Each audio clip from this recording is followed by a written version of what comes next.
Hi everybody, welcome back. Glad you could tune in again.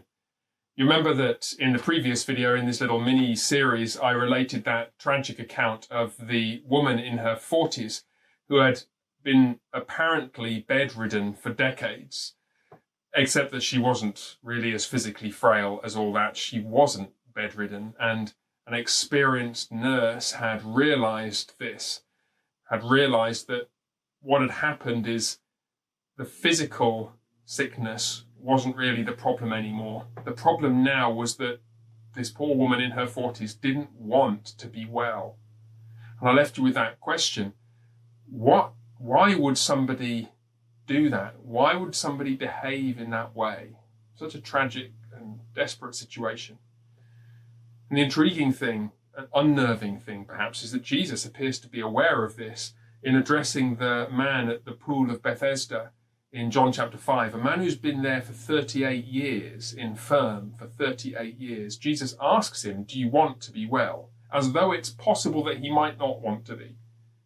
And it raises the unnerving question that not just for that lady, the bedridden woman in her 40s, but for all of us, in all the different aspects of our lives that aren't as they ought to be, one of the questions we have to ask ourselves is, do we actually want to change?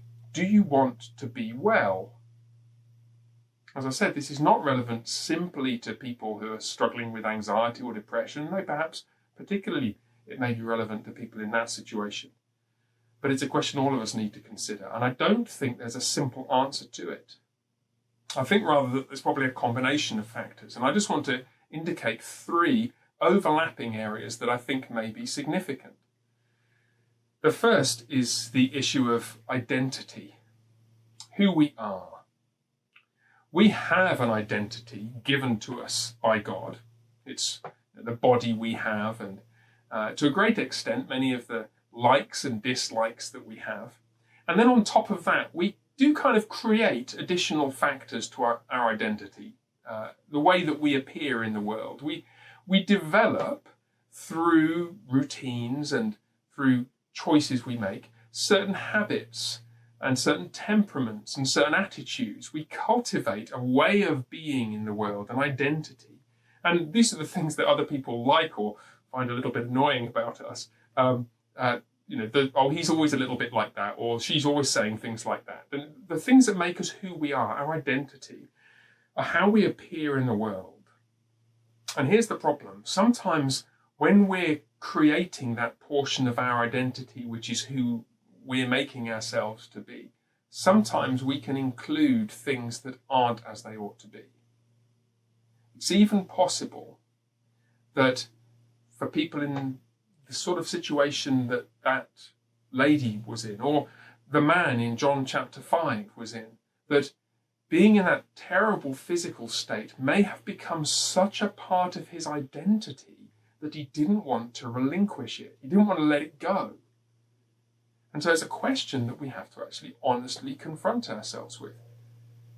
Is whatever it is that's not right about us something that we actually want to get rid of? Are we willing to not be defined by it anymore?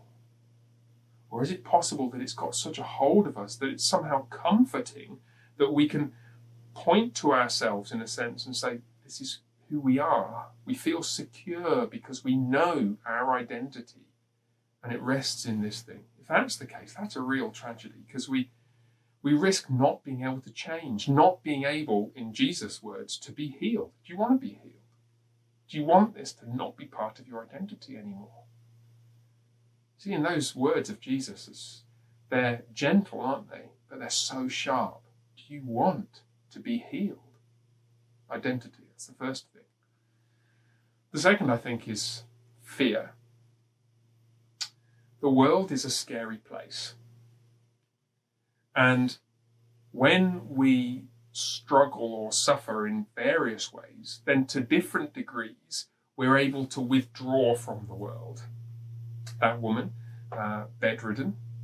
The man in John 5, lying, disabled. They've withdrawn from the world, and therefore they've withdrawn from some of the challenges of living in the world.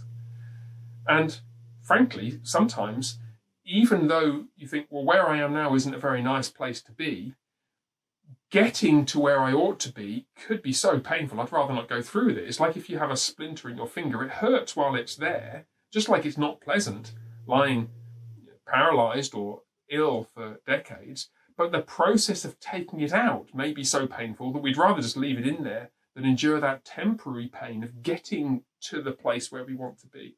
It's possible that fear of confronting the challenges of the world that we know we'll have to confront for ourselves if we don't have this thing to cling to anymore, people will expect us to take those challenges on, and maybe fear stops us. And related to that issue of fear, I think, is a third point, the issue of responsibility. God be praised, when we find ourselves lost emotionally or physically sick, people do things for us. People take responsibility for aspects of our lives. You know, if you're sick in bed, somebody else will take responsibility for your food. They'll bring you food. They'll bring you a drink of water. You know, you go and have a shower, you sort of struggle to the shower, and you come back and they've kind of made the bed for you or something. It's just somebody else will do the things for you that we normally would have to do for ourselves. And there's always that two-edged sword with responsibility.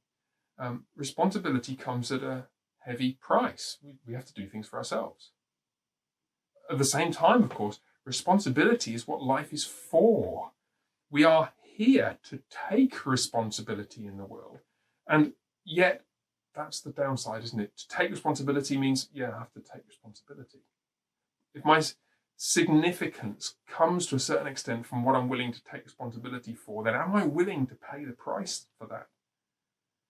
So you see again, in Jesus' innocuous looking words, do you want to be healed? You know, it's possible people could be really offended by that. How dare you suggest that?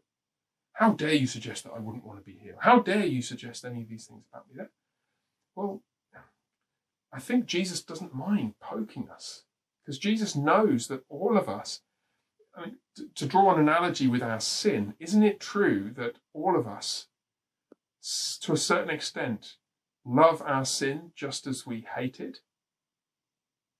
So what we can say about sin, couldn't we say it about all these other aspects of our lives as well, our immaturities and all the emotional and temperamental things about us that aren't what they ought to be? Do you actually want to change? Well, here's the good news. Jesus shows that change is possible. Forget the psychological surveys that tell you how many people, what percentage of people with X pathology can change and become like Y. Jesus says change is possible. Do you want to change? Because Jesus says you can.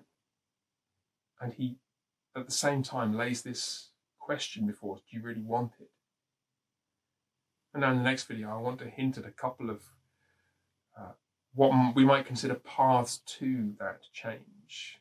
Where would Jesus have us go, and how would Jesus have us get there if that change is what we really wanted? For now, though, as I said, if any of this has struck a chord with you, please do keep in touch. Ping us a quick email, let me know. It'd be lovely to talk. And see you next time. In the meantime, God bless you, and I hope to see you soon.